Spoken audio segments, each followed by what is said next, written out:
Nada melhor que esse clima de chuvinha pra gente falar de filme de terror, né?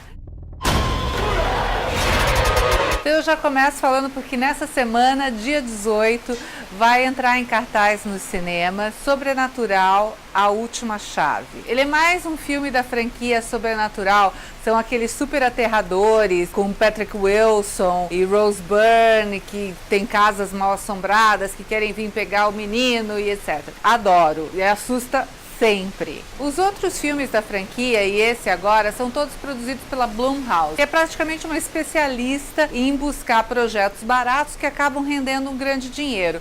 E é claro que tem os filmes de terror que são assim o carro-chefe da empresa. Agora nesse A Última Chave, o filme é estrelado pela Lin Shaye, que já estava nos outros filmes, e ela faz a paranormal Elise, que agora tem que descobrir um segredo do seu passado, da sua infância barra adolescência.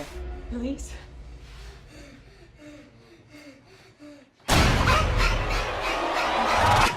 E o super legal de tudo isso é que eu bati o papo com o produtor, o Jason Blum, que é o homem com o dedo de ouro, que tudo que ele toca dá dinheiro, e com a atriz Lin Shaye, que faz a Elise. Ela foi uma fofa, o papo foi super legal, então dá uma olhadinha aí.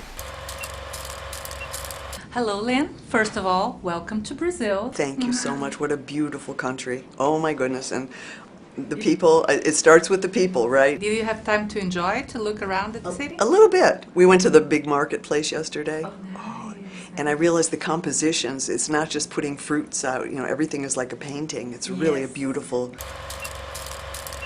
I will start asking you about your smell for success.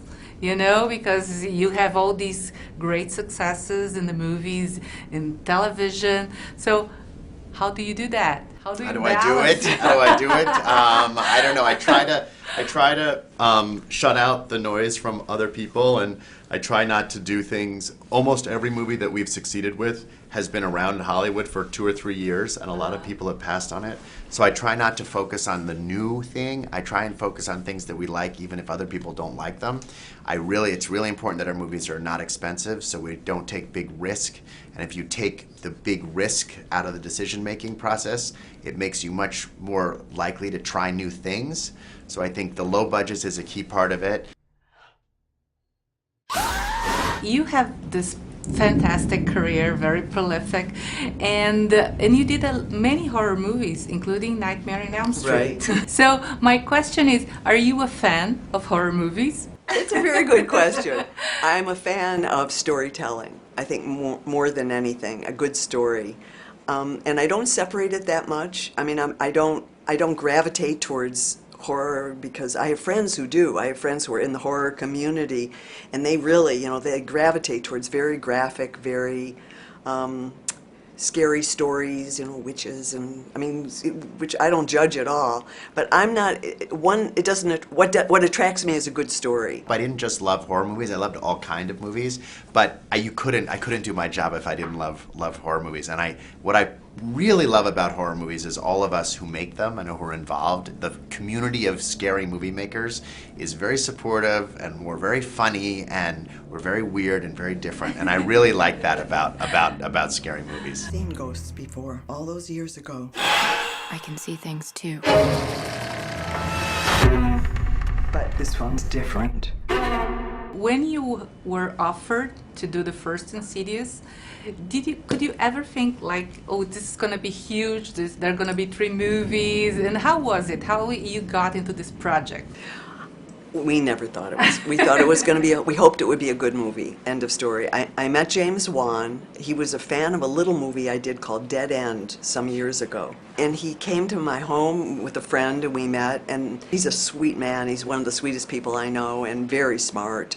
And we did a little video called Doggy Heaven with Lee Winnell, where he dies and he gets sent to dog heaven by mistake, which was really funny. I think it's still on YouTube and all that. But anyway, that led to, he said, I have another script, would you look at it? And it was Insidious. And gratefully, I mean, you know, it took 3 weeks, very low budget. And I loved James's idea for the movie. I loved what the movie was, and we said yes. We made it for less than $1 million. It was $950,000. We made it in like 19 days, and it was the beginning of James's ascent to take over Hollywood. Right? It went to the festivals. It was very well received at Toronto, where suddenly there was this 2,000 people standing up and cheering at the end of it, and that's when James knew he had a winner. I live in Five Keys, New Mexico. This house was my family's house. And how was it when you received the script and you saw that, like, Elise was the star? I was really flabbergasted, to be honest. The third one was a lot about Elise as well, but this one really is, it's my story. I think by the third movie, she was really the most popular character. So Lee thought, and I agreed with him, that it'd be a great idea to give her her own movie. I hope the audience loves it. We loved doing it. It was a really great experience, and I hope I hope people keep wanting more. It's very unusual to have a scary movie starring a 60-plus-year-old woman, so I'm very proud of that. Be careful. Trust me.